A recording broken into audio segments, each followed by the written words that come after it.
दोस्तों, आज हमारी कहानी है जलपरी बंदी चुड़ैल की चाबियां। पार्ट 3।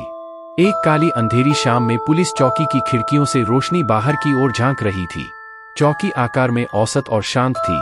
इंस्पेक्टर त्रिपाठी के अलावा वहां 4-5 सिपाही और 2-3 पकड़े हुए मुजरिम मौजूद थे।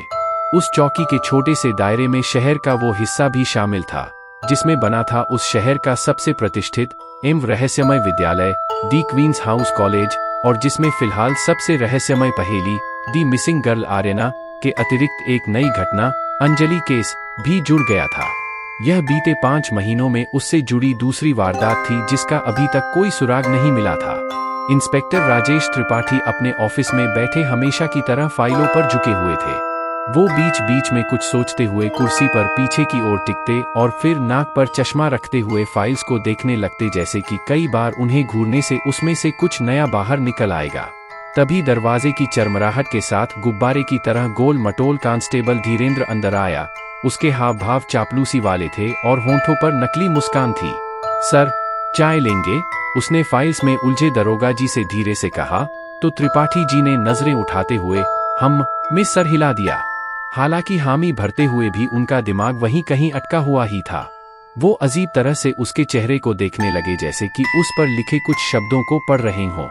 धीरेंद्र, त्रिपाठी जी ने विचारों में खोए खोए ही धीरेंद्र से कहा तो अपनी ओर अजीब तरह से घूर रहे त्रिपाठी जी से घबराते हुए धीरेंद्र तेजी से बोला, जी सर, क्या तुम्हें इन दोनों केसों में कोई समानता दिखती है? वो गुमशुदा लड़की आर्यना और इस अंजलि केस के बीच में?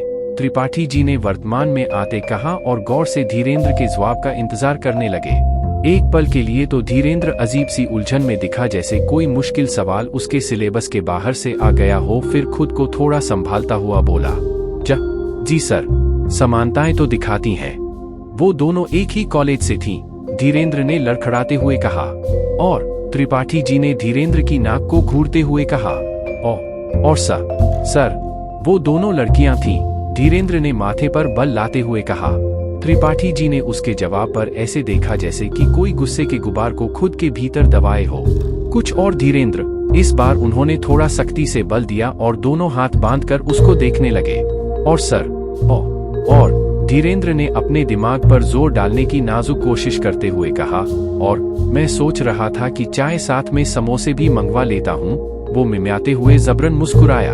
ठीक है, मंगवा लो समोसे, त्रिपाठी ने खुद ही हार मानते हुए धीरेंद्र से कहा और हाथों को टेबल पर पटकते हुए फाइल में लगी आर्यना की तस्वीर को देखने लगे, जिसमें वो एक स्विमिंग सूट पहने और हाथ में ट्रॉफी लिए मुस्कुरा रही थी। कितनी खुश थी वो उस लम्हा। क्या सब कुछ वैसा ही था या फिर उस खूबसूरत मुस्कान के पीछे क्या कोई गहरा राज छुपाए हुए थी? और आखिर अब कहाँ है वो? क्या जिंदा भी होगी या फिर? और आखिर कौन हो सकता है इसके पीछे जिम्मेदार? क्या कभी मालूम भी चल पाएगा उसकी इस रहस्यमय पहेली का जवाब? इन तमाम सवालों को विचारते हुए त्रिपाठी जी अंततः धीमे से आंखों को बंद कर लिया। उसी शाम दूसरी तरफ रूही अपने बड़े से कमरे के सोफे पर लेटी हुई कुछ वैसी ही उलझनों से 2-4 हो रही थी। एक तो वो अपने अजीबोगरीब ख्वाबों से परेशान थी और दूसरी ओर कॉलेज में अंजलि पर हुआ हमला जो लगभग उसी पर हो सकता था। हालांकि यह बात उसने बाकी सभी से छुपा ली थी। उसके लिए फिलहाल सबसे राहत की बात यह थी कि अंजलि को होश आ चुका था और अगली दोपहर कॉलेज के बाद वो उससे मिलने के लिए जाने वाली थी। संभवतः कुछ बातों से पर्दा हट जाए। क्या कोई ऐसा व्यक्ति था जिससे उसका हाल ही में विवाद हुआ था, जो अंजलि को नुकसान पहुंचाना चाहता था? या फिर शायद वो उसके लिए आया ही ना हो? वो रूही के दरवाजे पर भी तो था। उसे ठीक से याद है कि बाथरूम की लाइट्स अचानक से बंद हो गई थीं। तो क्या यह हो सकता है कि रूही के धोखे में ही उस पर हमला हुआ हो? नहीं, ऐसा कैसे हो सकता था? वो कॉलेज में उसका पहला ही दिन था और पहले ही दिन उसका कौन दुश्मन बन सकता था? सोचते सोचते उसकी आंखें भारी होने लगीं और उसने बेर तक जाने की जहमत उठाए बिना ही वहीं आंखों को बंद कर लिया। धड़ धड़ धड़, अचानक से आई तेज आवाज से रूही डर से उछलते हुए उठकर बैठ गई। उसने पहले कसकर आंखों को खोला कि कहीं वो फिर से कोई डरावना ख्वाब तो नहीं देख रही, और फिर दहशत में दाएं बाएं देखने लगी। कमरे में चारों ओर सन्नाटा पसरा हुआ था और आदतन कमरे की लाइट्स बंद थीं, सिवाय रोशनी के नाम पर खुले दरवाजे के किनारों से झांकता बाहरी ताब था, जिसको रूही ने पिछली घटना के बाद से बंद नहीं करने का फैसला किया था। धड़ धड़ धड़ धड़, एक बार फिर से तेज आवाज हुई। आवाज सामने की ओर से आई थी, जैसे बेर को नीचे की ओर से कोई पीट रहा हो। वो डर से कांप उठी। उसका दिल सीने में तेजी से धाम धाम की आवाजें कर रहा था। कौन है? रूही ने दोनों हाथों को भींचते हुए कहा और सोफे से उठकर खड़ी हो गई। उसकी आंखें किसी अनचाहे के लिए चौकन्नी थीं और माथे पर पसीने की हल्की बूंदें उभर आई थीं। रुको! एक भयंकर और तेज चिल्लाने की आवाज से कमरा गूंज उठा। रूही डर से सोफे पर गिर पड़ी। अचानक से उसके सामने दृश्य बदलने लगे। उसके बड़े कमरे का स्थान एक विशाल घने जंगल ने ले लिया था, जिसके बीचों बीच कोई कच्चा रास्ता जा रहा था, जिस रास्ते पर एक बहुत पुराने जमाने की घोड़ा गाड़ी तेजी से दौड़े जा रही थी। उसके पिछले भाग पर एक बड़ा सा क्रॉस का निशान बना था और उसके पर्दे गिरे हुए थे। कहना मुश्किल था कि उसके भीतर कोई मौजूद था या फिर नहीं। रूही ने घबराते हुए अपने चारों ओर देखा, लेकिन उसके कमरे का कोई निशान नहीं था। वो बस चिल्लाने को थी कि तभी फिर से वही आवाज गूंजी। रुको!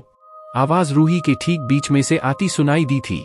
वो कोई लड़की थी और इस बार आवाज में एक अजीब सा डर छुपा था। इससे पहले रूही कुछ समझती कि एक बार फिर से उसके सामने के दृश्य बदलने लगे। चंद पलों में ही रूही अपने कमरे के सोफे पर पसीने से भीगी बैठी हुई थी। फिर से कमरे में सन्नाटा छा चुका था। रूही के होंठ डर से कांप रहे थे। यह बस एक ख्वाब है, मन ही मन बुदबुदाते हुए वो सोफे से उठी और आगे की ओर बढ़ना चाहा, लेकिन तभी उसके पैरों को दो हाथों ने कस के जकड़ लिया। आह! अचानक से उसका नियंत्रण बिगड़ा और एक तेज चीख के साथ साथ वो फर्श पर धड़ाम से गिरी। उसने करहाते हुए अपना माथा पकड़ा और एक ओर सरकते हुए डर से चिल्लाई, कौन है वहां? धम्मम! एक तेज धड़ाम के साथ दरवाजा बंद हो गया और कमरे में काला अंधेरा छा गया। मॉम! रूही ने हड़बड़ाते हुए कहा और उठकर सीधे दरवाजे की ओर दौड़ लगा दी।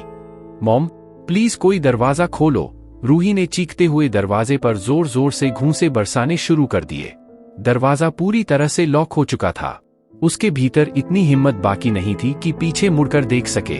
और फिर एक खट के साथ दरवाजा अनलॉक हुआ। उसने जल्दी से उसे खोला तो देखा वहां उसकी मॉम और पापा खड़े थे। वो रोते हुए तेजी से अपने पापा के गले से लग गई। रूही, क्या हुआ बेटा? त्रिपाठी जी ने उसकी पीठ पर थपकी मारते हुए कहा। वो कुछ पलों बाद उनसे अलग हुई और सुबकते हुए उन्हें देखने लगी। त्रिपाठी जी यूनिफॉर्म में थे। जाहिर था कि वो बस अभी आ ही रहे थे और पास में सकपकाई सी अलका जी खड़ी हुई थीं। दोनों के चेहरों पर हजारों सवाल तैर रहे थे और वो उसे हैरानी और परेशानी की नजरों से घूर रहे थे। बोलो बेटा, सब ठीक है ना? नहीं है पापा, सब ठीक नहीं है, रूही ने आंखों में आंसू लिए हुआ कहा।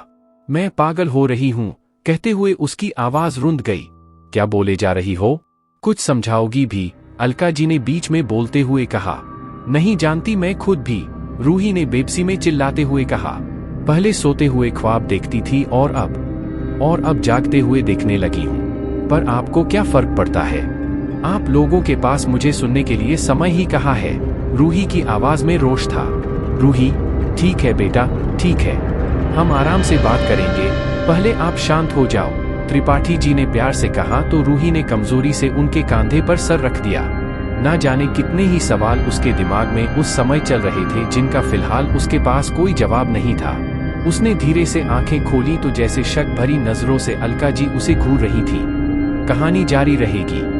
दोस्तों, यह है हमारी आज की कहानी। हमारा अगला भाग बहुत जल्द आएगा।